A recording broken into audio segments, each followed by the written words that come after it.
Es decir, que no solamente hubo incidentes de cierta violencia en los hechos que sucedieron ante la Consejería de Economía, sino también en otros lugares. Claro, claro, pero además en muchos, es decir, no tan solo en uno. Había de todo. Yo esto también tengo mucho interés en remarcarlo porque las generalizaciones siempre son inexactas, ¿no? Es decir, había grupos que se manifestaban pacíficamente y otros grupos que actuaban con clara violencia, porque arrojar objetos incendiarios, eso no es pacífico, eso es violento, ¿no? Cierto tipo de amenazas de pintadas en las paredes contra personas, contra mí, ¿no? Porque en una pared pintar Millo muerte, esto no sé si es violento o no es violento, pero vamos, muy pacífico no es, ¿no? Y como esta, muchas otras, ¿no? Amenazar personalmente o señalar personalmente a agentes policiales que viven en Cataluña, que tienen su familia en Cataluña, guardias civiles, policías nacionales, que llevan sus niños al colegio, etcétera, y que están integrados socialmente, señalarles públicamente como personas que están atacando a las instituciones catalanas, etcétera. Todo esto, hombre, de pacífico no tiene mucho, ¿no? Por tanto, yo creo que sí, hubo acciones, como digo, hubo acciones, manifestaciones y concentraciones pacíficas y hubo otras en las que había una componente clara, violenta, de agresividad, en fin, de acoso, de lanzamiento de objetos, de ataques a personas que yo, en fin, en mi opinión, mi humilde opinión, tienen una componente violenta evidente. También, evidentemente, los comités de defensa del referéndum, que adquirieron ahí una importancia tremenda en todo este desarrollo de estos actos, ¿no? Y pues esto es conocido, ¿no? Es decir, no es ningún secreto. Como digo, no había que poner un anuncio en ningún boletín oficial para convocar un acto de este tipo, de esta categoría, como os acabo de explicar antes, sino que la capacidad de movilización realmente era extraordinaria a través de las cosas de Internet, ¿no? De las redes sociales y de las cadenas y de los grupos de WhatsApp en los que había personas, pues ahí se podía poner quien quisiera dentro de un grupo de WhatsApp de estos. Es muy fácil que haya alguien que traspase los mensajes a un amigo y ese amigo a otro, y finalmente esto llegaba a mi conocimiento, ¿no? De una manera bastante normal.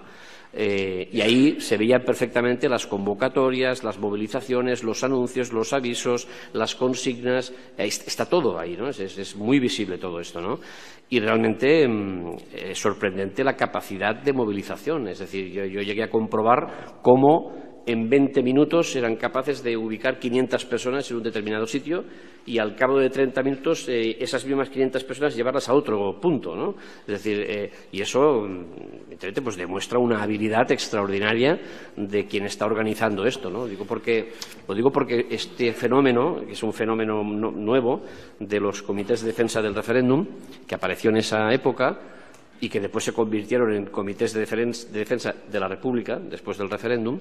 Estos comités aparentemente son células autónomas que funcionan de manera espontánea de grupos de personas que se agrupan para defender en su momento el referéndum y posteriormente la República.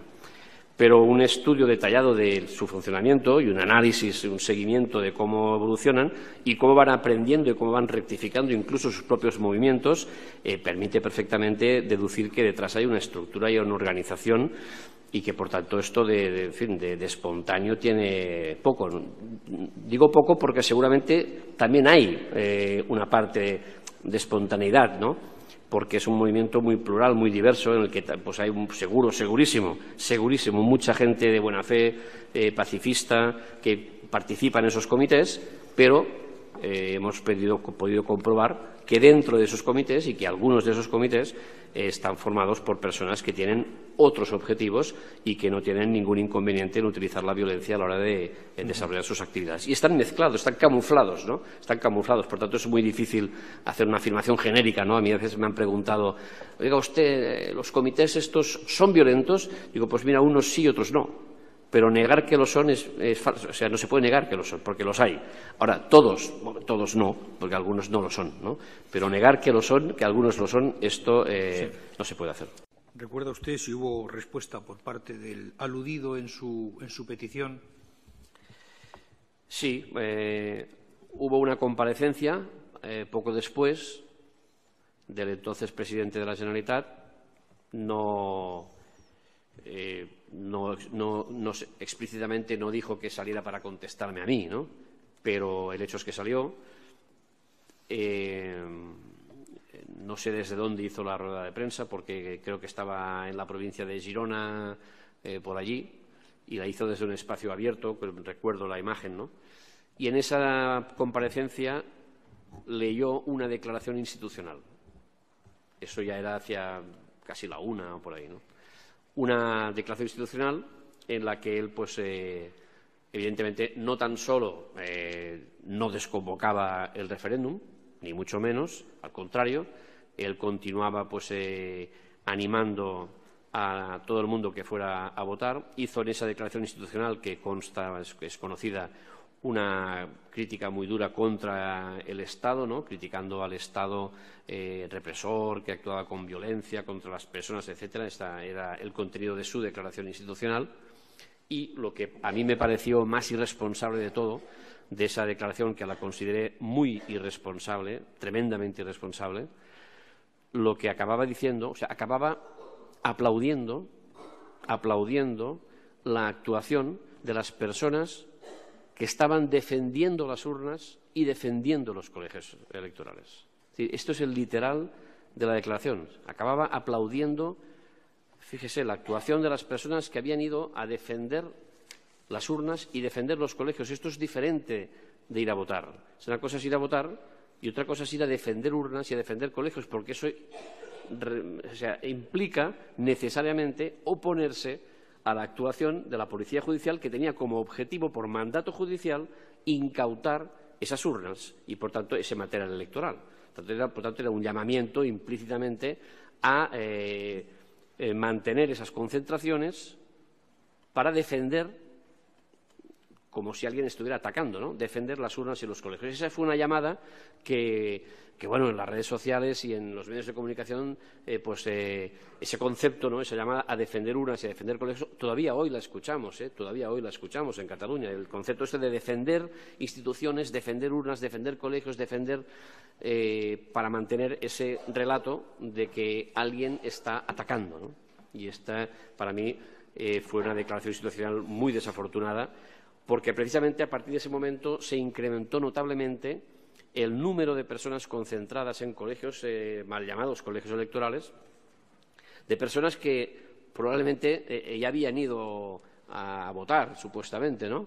Pero que volvían a los colegios y se movilizaban también a través de esas redes que antes he explicado, redes sociales y grupos y cadenas de WhatsApp, se dirigían a los colegios para ese cometido, para defender urnas y defender colegios, por lo tanto, para formar masas, murallas de personas dispuestas a enfrentarse, a oponerse y a hacerlo, pues, en algunos casos incluso violentamente, a la Policía Judicial, que llegaba a los colegios para intentar cumplir con el mandato judicial. Y una última pregunta. ¿La declaración de independencia fue simbólica?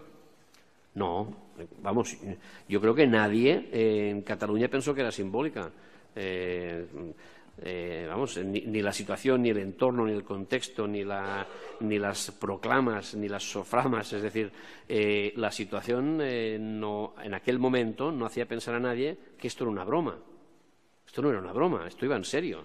Y yo creo que una parte de la sociedad catalana minoritaria estaba convencida de que poco después Cataluña se iba a convertir en una república independiente separada del Estado español, y otra parte de la sociedad catalana mayoritaria estaba preocupadísima porque pensaban que esto podía pasar.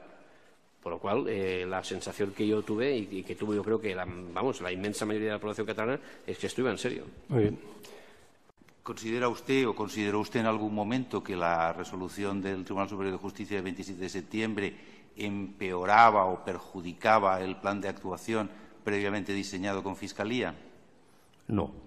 Se lo digo porque usted efectuó unas declaraciones al Periódico de Cataluña en fecha 1 de octubre de 2018, mire la efeméride, al señor Sastre, en el que, si usted no reconoce la declaración, se la puedo mostrar también, pero con permiso literal, dice dos cuestiones. La primera es que en el periodo que va desde el 8 de septiembre hasta el 27, el fiscal da instrucciones de que los colegios se cierren el viernes y queden clausurados hasta el lunes.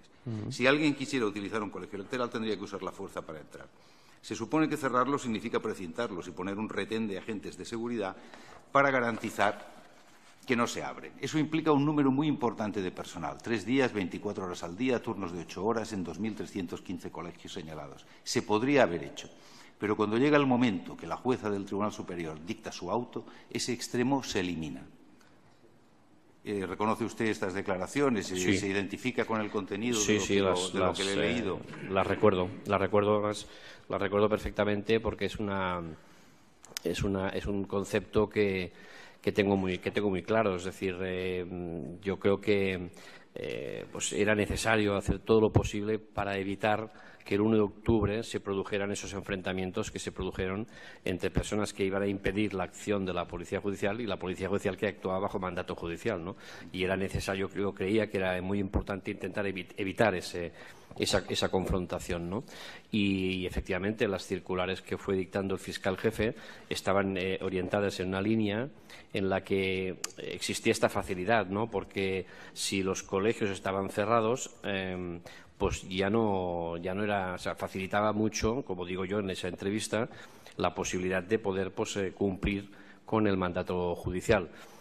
Al desaparecer exactamente esa restricción, evidentemente aumenta la dificultad, como se ha visto posteriormente, porque se puede utilizar como excusa, ¿no? Que en un determinado edificio hay una sala donde hay que hacer una conferencia durante toda la noche la noche del 30 al 1, hay que hacer conferencias y visionar vídeos durante toda la noche. Y esto, claro, por tanto, no se puede impedir. Y al día siguiente o a las 5 de la mañana, la misma gente que está viendo vídeos toda la noche, ¡pum!, se mueven de habitación y ya están preparados para votar con las urnas. Claro, esto ya no lo puedes impedir tan fácilmente, ¿no? Con lo cual, yo creo que, bueno, esta dificultad existía. Pero, en fin, eso no impide que el auto judicial, si se hubiera cumplido al 100%, tampoco habría habido ningún problema. Únicamente lo que yo destaco en esa entrevista, efectivamente, es que pues la facilidad es otra, pero, insisto, el auto judicial es perfectamente, en fin, es plausible llevarlo a cabo si se cumple con lo que se dice y, por tanto, sí, no hay ninguna, no veo contradicción. Disculpe, no le señalo ninguna contradicción, señor Millo, y cuando lo haga se lo advertiré. Pero ya que dice usted que no era posible o que se dificultaba llevarlo a cabo, claro, a raíz de lo que usted ha respondido antes, yo le tengo que preguntar qué actuación proactiva faltó por parte del Cuerpo de Mossos d'Esquadra vista esta situación y el auto de 27 de septiembre. Sí, yo creo que entre el 27 de septiembre, desde el 27 hasta el 1, pues el cumplimiento del auto obligaba a impedir el uso de los espacios que estaban destinados a ser utilizados el 1 de octubre como espacios electorales. Y concretamente ese mandato yo creo que no se cumplió. Permítame. Y ese mandato es el que, incluso durante la Junta de Seguridad, como he explicado antes, los responsables políticos de la Policía Autonómica, Mossos d'Esquadra, dijeron que esto lo iban a hacer, que iban a cumplir. Permítame ya para cerrar este tema que vuelva sobre la entrevista esta del Periódico de Cataluña a la que me he referido. Allí le preguntan si no hace usted ninguna autocrítica y usted responde, si no se reconoce, está entrecomillado y se lo puedo mostrar, pero bueno, dígalo usted. Dice, yo tengo mi opinión personal y yo veía muy interesante la posición del fiscal general del Estado porque él decía que los colegios tenían que estar cerrados. Señor Melero, imagine un interrogatorio en el que quien interroga lee una declaración prestada en un medio de comunicación teniendo aquí a la persona que ha realizado esas respuestas. Yo creo que es mucho más fácil preguntarle si tiene algún matiz que hacer, si lo confirma, si hay alguna contradicción entre lo que quiere explicar ahora y lo que dijo en su día, pero la imagen de que quien interroga está leyendo un periódico. Completamente de acuerdo con el señor presidente y así lo haré, pero excelentísimo señor, aquí hemos estado hasta leyendo twitters. Sí, pero el Twitter es otra cosa, es otra cosa. Pues, señor Millo, ¿recuerda usted haber manifestado que el plan del fiscal general del Estado consistente en tener cerrados los colegios a partir del viernes hubiera facilitado el cumplimiento de las resoluciones judiciales y que eso varió con la resolución del Tribunal Superior de Justicia de Cataluña? yo insisto, creo que el elemento de poder cerrar los colegios electorales antes del 1 de octubre era un elemento que facilitaba, en ese caso, el cumplimiento de la instrucción del fiscal, y al desaparecer esta obligación, pues esto luego, claro, pudo ser utilizado como excusa para no impedir el uso de esos centros hasta el día 1. Pero eso, en mi modesto entender, es incumplir el auto. Por eso digo que no se cumplió, porque los centros no se impidió el uso durante esos días hasta el 1 de octubre. No, que en su opinión no se cumplió el auto, nos ha quedado meridianamente claro. Usted manifiesta, bueno, no se lo pregunto así, ¿considera usted que en Cataluña entre el 27 de septiembre y el 1 de octubre había efectivos suficientes como para proceder al establecimiento de perímetros de seguridad en los colegios para impedir la formación de las mesas? Y si es así, si tenía usted algún estudio o alguna cuantificación de los efectivos necesarios. Yo no tengo, no formaba parte de mis funciones este tipo de análisis, porque en ese momento ya los hechos estaban judicializados y, por tanto, se estaba actuando a través de la policía judicial. Por tanto, no desconozco si el análisis era correcto o no lo era, ¿no? Pero insisto en una idea que ya he expresado también anteriormente, ¿no? Si no se hubieran concentrado en los colegios, en los centros de supuestamente votación, masas importantísimas de personas con el objetivo de impedir, o sea, de defender las urnas y defender los colegios, es decir, impedir la acción de la Policía Judicial, yo creo que la dotación que había de Mossos d'Esquadra y Policía Nacional Guardia Civil era suficiente para dar cumplimiento a ese mandato de impedir un acto ilegal. Se lo decía también porque usted en alguna ocasión ha manifestado, si lo recuerda, si no ya se lo exhibiremos también, que había encargado algún informe técnico sobre lo que ocurrió el día 1 de octubre. ¿Es esto así? No recuerdo, no. Si me permite, en la entrevista a la que me he referido antes en el Digital, Nació Digital, si usted no lo identifica, y con la venia, señor presidente, sí que aquí el señor Millo manifiesta. La entrevista está incorporada a la causa. La entrevista, yo en cualquier caso, es un hecho absolutamente notorio. Sí, entonces, si él dice que no lo recuerda, si usted luego, en su esfuerzo argumental, cuando toque, insiste en la contradicción que está evidenciando entre lo que dice ahora y lo que dijo en la revista o en el periódico, en la entrevista, pues nosotros obtendremos las conclusiones. Pero fíjese que estamos intentando no resucitar diligencias de instrucción y para formar convicción estamos resucitando recortes de prensa. Entonces, tiene toda la razón, señor presidente. Y yo solamente para intentar aflorar la contradicción, ¿recuerda usted haber encargado un informe técnico sobre los hechos del día 1 de octubre? No, se lo iba a decir. Yo no recuerdo lo que dije en ese medio de comunicación. Si lo dije será porque pensaba a lo mejor que tenía que hacerlo, pero no encargué ningún informe técnico al respecto. Yo personalmente no. La delegación del Gobierno fue requerida por el Juzgado de Instrucción número 7 para que aportara a aquellas actuaciones cualquier informe técnico que tuviera sobre los dispositivos del día 1 de octubre. ¿Sabe usted que, bueno, seguro que lo sabe, que respondieron ustedes a ese requerimiento? Desde la delegación lo que hicimos fue comunicar, informar, advertir a todas las autoridades y las personas que, en nuestro entender, pues podían estar directa o indirectamente vinculadas con la organización del supuesto referéndum, para, en fin, advertirles de cuál era su posible implicación en esto y para evitar que se llevara a cabo el referéndum. No hicimos, como delegación del Gobierno, ningún informe técnico. Entendimos que esto era función de los cuerpos y fuerzas de seguridad y de la propia Secretaría de Estado, del propio Gabinete de Estudios y de Coordinación, que es quien tiene competencia, quien tiene personal adecuado y recursos para este tipo de informes y estudios de investigación, ¿no? La delegación del Gobierno en este sentido no tenía capacidad de hacerlo. Preguntas del Ministerio Fiscal, usted se ha referido, si yo le he captado correctamente, a un clima de progresividad. El Gobierno en este sentido no tenía capacidad de hacerlo. Preguntas del Ministerio Fiscal, usted se ha referido, si yo le he captado correctamente, a un clima de progresiva violencia, donde incluso se producen pintadas contra usted, que culmina en los hechos que usted ha calificado como violentos también del día 1 de octubre. Pregunto si sabe usted, con datos del Ministerio del Interior, de los que ya dispone la sala, ¿cuántas detenciones se practicaron el día 1 de octubre? No, no sé el dato de cuántas detenciones se practicaron el día de octubre. No lo conozco ese dato. El Ministerio del Interior ha facilitado la cifra de 5. ¿La conoce usted? Pues sí, si el Ministerio dice que son 5, serán 5, claro. ¿Sabe usted cuántas detenciones se produjeron el día 20 de septiembre en los hechos ante la Consejería de Economía? No, pero creo que no hubo detenciones. ¿Y usted cree que no haber detenciones se corresponde con el clima de intensa violencia que ha descrito? Bueno, la violencia tiene una relación directa con lo que vimos, observamos y comprobamos. Después, si no hubo detenciones, pues habrá que preguntarle a los cuerpos de seguridad que estaban ahí presentes. Yo entiendo que los Mossos de Escuadra estaban ahí presentes porque la responsabilidad de seguridad ciudadana pues, es del Cuerpo de Policía Autonómica. Habrá que preguntarles en ese caso, porque recuerdo que se les pidió colaboración, si no hubo detenciones, ¿por qué no las hubo? Pero esto habrá que preguntárselo al cuerpo de policía.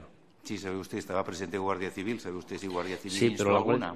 Pero la Guardia Civil entiendo que estaba acompañando a la comitiva judicial que tenía la misión de personarse, entrar, registrar, etcétera, y por tanto creo que ahí pues cada uno tenía que cumplir con su misión, con su función, de acuerdo con sus competencias. ¿Sabe usted que había una unidad de seguridad ciudadana de Guardia Civil en la puerta del edificio con carácter permanente? Sí, claro, lo vi y lo conocí después, como se puede imaginar, porque como la Guardia Civil estaba actuando con carácter de policía judicial, a mí no me informaba antes de dirigirse a hacer los registros y las detenciones esos días, porque actuaba por mandato judicial. Y, por tanto, a mí, como usted sabe perfectamente, estricta separación de poderes, yo no tenía que ser informado de esto, ¿no? Con posterioridad sí que he tenido ocasión de ver los dispositivos que había en cada ocasión, sí. Bien. En su recuerdo efectuó manifestaciones que ponían de manifiesto una renuencia, una reticencia. Señor letrado, vamos a ver. Teniendo al testigo directo, que lo vamos a tener, no se valga del testigo de referencia. Le preguntamos al señor Trapero, le preguntan ustedes al señor Trapero qué es lo que dijo, qué es lo que afirmó. Sí, señor presidente, pero es que se ha referido a lo que dijo el señor Trapero y lo ha utilizado en su condición de testigo de cargo y ha hecho referencia a una actitud evasiva con respecto a los mandatos judiciales. Pero yo formule una pregunta, por favor. La pregunta era esa, si usted efectivamente detectó en el mayor Trapero una actitud evasiva o renuente a los mandatos judiciales. Fíjese que no le está preguntando sobre lo que dijo el señor Trapero, sino la actitud que observó en el señor Trapero. Ahí hay un matiz, señor letrado, pues eso es por lo que quiero. ¿Qué dijo el señor Trapero? Eso es, esa es la pregunta. Como dice el señor presidente, que empiece con un signo de interrogación.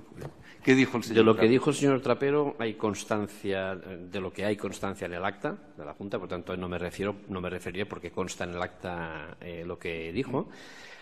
De lo que yo observé en esa reunión y lo que recuerdo es que él mantenía una posición matizada en relación a lo que exponía los representantes del Gobierno de la Generalitat en esa reunión, que era, o sea, los representantes políticos era una posición clarísimamente de esto se va a celebrar y, por tanto, aquí no hay marcha atrás, a pesar de que la Constitución, el Tribunal, el auto, etc., eso nos da igual, entonces lo vamos a hacer porque es nuestro mandato. Y, en cambio, pues en las posiciones del señor Trapero parecía que él, o sea, no contradecía la posición del Gobierno, no la contradecía, en ningún momento la contradijo, y al mismo tiempo nos dejaba entender que el cuerpo que él dirigía pues siempre había cumplido con los mandatos judiciales y que ese día también lo haría. Lo que sucede es que para nosotros, o para mí personalmente, era muy difícil de entender esa posición, ¿no? Y lo que yo creo que pasó al final es que se impuso la línea política por encima del criterio profesional, porque en los Mossos de Escuadra hay grandes profesionales en todos los niveles, en los mandos intermedios, en los comisarios, en los agentes, hay grandes profesionales. Y mi experiencia de trabajo con los Mossos de Escuadra durante los años que, yo vivo en Cataluña desde que nací, ¿no? Pues es una experiencia en general positiva, pero ahí se produjo, yo creo, una quiebra, ¿no? Porque en ese caso concreto, en relación al de octubre, se impuso la línea política por encima del criterio profesional. Entonces, esto es mi percepción, ¿no?, de lo que ahí pasó. ¿Pero usted leyó el borrador del acta o ha tenido ocasión de revisar el contenido del acta? No, me la encontré firmada. Se la encontró firmada, pero la ha leído con posterioridad. Sí. ¿Usted cree que lo que recoge el acta es correcto? ¿Contiene alguna falsedad o alguna omisión relevante con respecto a lo que usted acaba de declarar? Yo creo que lo que recoge el acta, o sea, todo lo que dice el acta, allí dentro pasó.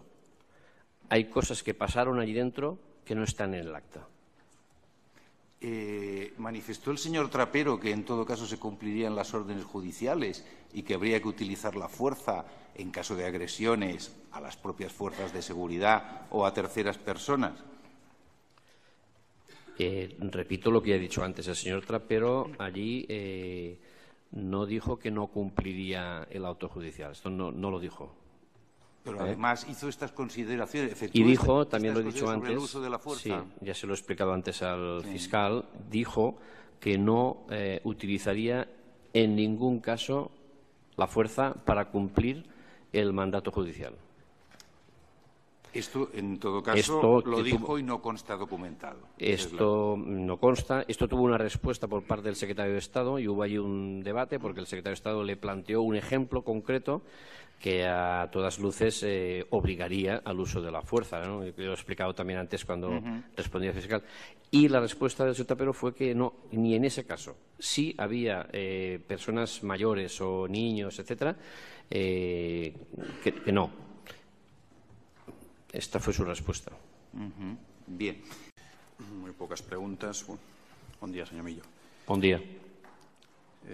Mire, yo le voy a preguntar por cosas que haya presenciado por los sentidos, haya visto o haya oído. Aunque no le voy a preguntar por las reuniones privadas con gente que no tiene sus abogados aquí. Pero usted, de todos estos incidentes que ha descrito, de este clima, ¿cuántos ha visto personalmente?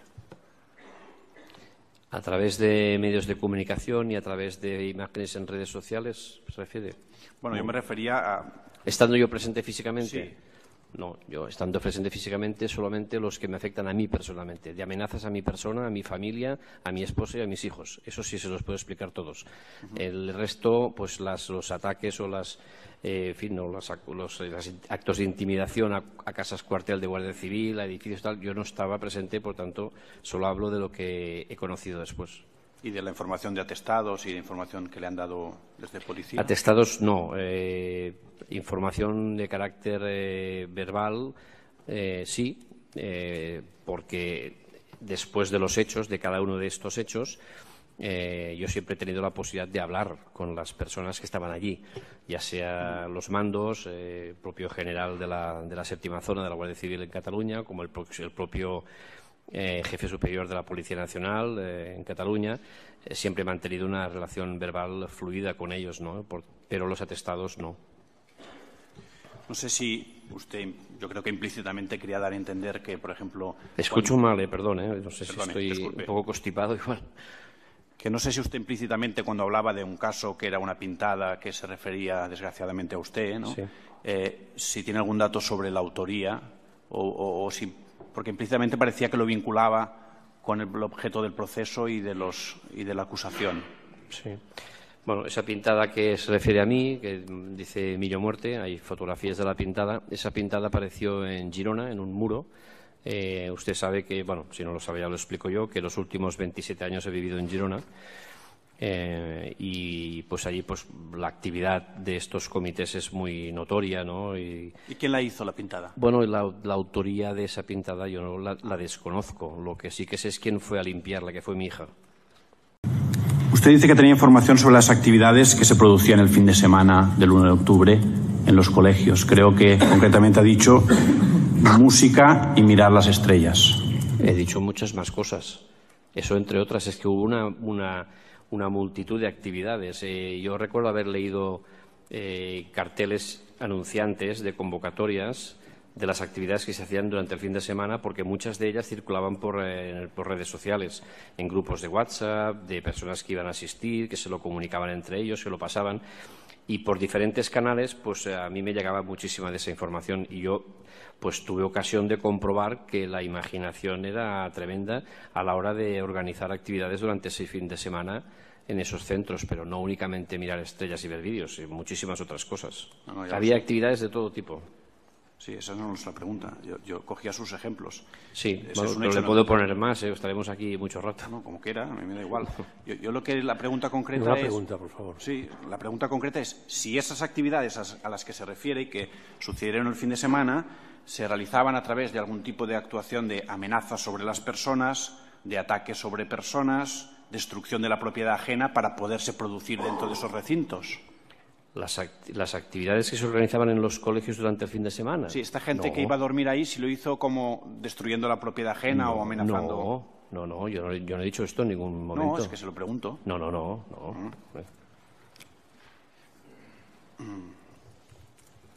¿Usted se reunió también con los heridos civiles o solamente con los heridos policías? No tuve ocasión de reunirme con los heridos civiles. De hecho, me constó que se habían hospitalizado 4. El día 2 o el día 1, el día 2. Después supe que el día 5 creo que solamente quedaba uno hospitalizado. Y es la información que tenía, pero no me reuní con ellos. Los datos de hospitalizados sí que los sabes seguro. Los de heridos no los sabes. Los he conocido posteriormente, ¿no? Esa semana los hospitalizados, pero siempre por medios de comunicación, no recibí ningún informe oficial que me diera información al respecto, pero sí que supe por medios de comunicación, porque había mucha información al respecto, este dato que le acabo de dar. ¿Usted habló con algún alcalde durante el 1 de octubre y los días anteriores sobre cómo se va a producir esa jornada, con el alcalde de Badalona? Sí, porque con los alcaldes, bueno, con el alcalde de Badalona concretamente no.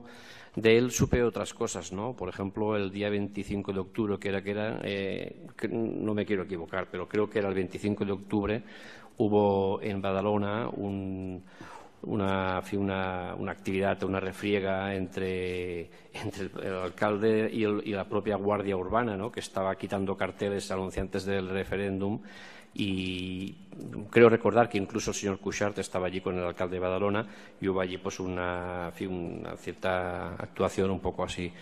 Pero los alcaldes me llamaban manifestándome su preocupación, básicamente, ¿no? Por lo que estaba pasando. Algunos pues incluso diciéndome que, claro, que ellos no querían colaborar, pero que el clima y habían recibido pues alguna llamada que les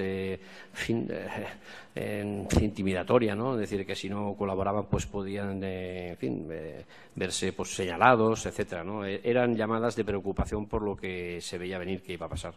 Vale. Bueno, como veo que se acuerda mucho de los actos, le voy a preguntar muy concretamente. De algunos me acuerdo porque eran muy señalados, otros no tanto. Por favor, vamos a evitar la ironía introductoria. Empiece con la pregunta, por favor. Le voy a preguntar sobre, en esa situación de clima que usted ha hablado, el 20 de septiembre, no detenidos, ¿cuántos heridos o cuántos muertos hubo el 20 de septiembre ante la Consellería? Que yo sepa, no hubo. ¿Y el 11 de septiembre anterior? El 11 de septiembre, el día de la Diada. Sí. ¿Si hubo muertos? ¿O heridos? No. A ver, por favor. Es un hecho notorio que no hubo ningún muerto. En consecuencia, no adornemos la pregunta con un dato. Ni heridos tampoco. Que no introduce nada al debate. Son hechos notorios los de Escúcheme, señor letrado. Esto es un debate jurídico. Es que da la impresión de que se está usted careando con el testigo. Usted tiene que interrogar. Yo pregunto no datos. carearse con el testigo. No, pues voy a Así preguntar. que, por favor, no introduzca elementos de la ironía o elementos que no tienen ninguna trascendencia para el análisis jurídico de los hechos. Formule una pregunta, por favor. Vayamos al 1 de octubre, a la cuestión de las fake news que usted un poco ha venido a plantear al tribunal, las informaciones falsas que ese día circulaban por las redes. Concretamente, usted se ha referido en 2 ocasiones a una señora que dice usted que falsamente alegaba haber tenido un problema en la mano. Yo le quiero preguntar, ¿esta señora es la señora Marta? ¿Cómo? Esta señora de las lesiones en la mano, que luego posteriormente dice usted que fue desmentida, ¿es una señora que se llama Marta? ¿Se llama Marta? Le pregunto. No lo recuerdo. Sé que salió su nombre. Además, ella personalmente después salió en medios de comunicación pidiendo disculpas porque lo que había dicho no se correspondía con la realidad. Y yo lo agradecí públicamente. Señor porque Millo, era hay un no recuerdo médico, el nombre de esta señora. Hay un informe médico de la señora Marta Torrecillas con una lesión traumática en la mano izquierda, en las articulaciones interfalángicas segunda, tercera y cuarta, que consta investigada en el juzgado de instrucción número 7 y por el que hay imputados varios agentes de los cuerpos de policía. Sí. Por lo tanto, ¿no será que era cierto que esa señora fue lesionada en la intervención policial? Bueno, vamos a ver. En la medida en que eso está siendo objeto de investigación en otro juzgado, Vamos, sencillamente, no, es que vamos a ver, es que no debemos provocar, porque es que perjudica a todos, perjudica a las acusaciones y le perjudica a ustedes. La interferencia entre objetos de proceso que están transcurriendo en paralelo no tiene ningún sentido. Además, le vuelvo a decir lo mismo, ese hecho, desde la perspectiva de lo que aquí estamos enjuiciando, carece de trascendencia jurídica. La tiene y mucha, pero evidentemente en el lugar en el que está siendo investigado. Aquí tenemos un objeto del proceso claramente delimitado por las acusaciones en términos objetivos y subjetivos y no tiene ningún sentido que iniciemos un debate sobre si esa señora, Marta, dijo o no dijo la verdad. Si el informe forense es o no cierto, si el señor Millo habla con conocimiento o no de causa, no tiene ningún sentido. Y usted lo sabe, señor Salillas, que usted es un excelente jurista, como hemos tenido ocasión de comprobar en muchas de las oportunidades que intervienen en esta sala. Una última pregunta, señoría. A ver si consigo centrarme en el debate. Ha hablado el señor Millo de ha hablado de artefactos incendiarios, me ha parecido. ¿Sí?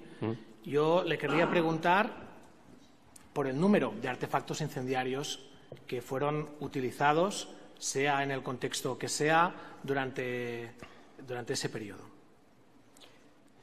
No le puedo concretar las fechas y los lugares. Yo la información la tengo a través de los afectados, ¿no? Porque estos artefactos habitualmente se utilizaban contra las casas cuartel de la Guardia Civil y recuerdo perfectamente, por ejemplo, el caso de Igualada, ¿no? Del cuartel de la Guardia Civil de Igualada, donde se lanzó un artefacto incendiario. La fecha ahora mismo es en ese periodo septiembre-octubre, no recuerdo la fecha, y sé que no fue el único, hubo más, pero no le puedo ahora mismo concretar, tendría que consultar mis datos, pero vamos, existen y me consta que también están en algunos informes que se han elaborado por parte de la Guardia Civil. Es que el único que hay es el de Igualada. Por eso le preguntaba por ese plural de artefactos incendiarios, porque en las actuaciones, en los informes remitidos específicamente por la Guardia Civil, hay ese único incidente, porque el otro, el de la Travesera de Gracia, fue precisamente el mes de abril del año 2017, por lo tanto no es del periodo que estamos aquí analizando. ¿Podría ser que fuera un único artefacto, que era un trozo de ropa que se lanzó precisamente en Igualada, señor Millo? Señor letrado. Bueno, yo intento generar contradicciones. Estamos desbordando. No se preocupe. Es que prácticamente por sus preguntas da la impresión que exige de la sala que nos pronunciemos si eso fue cierto o no fue cierto. Y esto no tiene ningún sentido. No forma parte del objeto de este proceso si eso fue cierto o no fue cierto. Si los artefactos incendiarios no forman parte del proceso, me quedo muy tranquilo, señoría. Dígame, que no lo he oído. Que si lo que ha manifestado el señor Millo no es propiamente el objeto del proceso, me quedo muy tranquilo. Bien. Una cuestión. ¿Cómo puede ser que los CDRs hicieran estas proclamas si el 20 de septiembre no existían los CDRs? ¿El 20 de septiembre no existían los CDRs? No. Bueno, pues entonces serían las asociaciones que dieron lugar después a la creación de los CDRs o las personas que posteriormente se incorporaron a las CDRs. Yo no sé si he dicho literalmente que el día 20 las proclamas eran de los CDRs. Si lo he dicho y no estaban fundados, pues serán por parte de las personas o entidades o asociaciones que posteriormente dieron lugar a esas unidades, a esas células, ¿no? Lo que es evidente es que las proclamas sí existieron.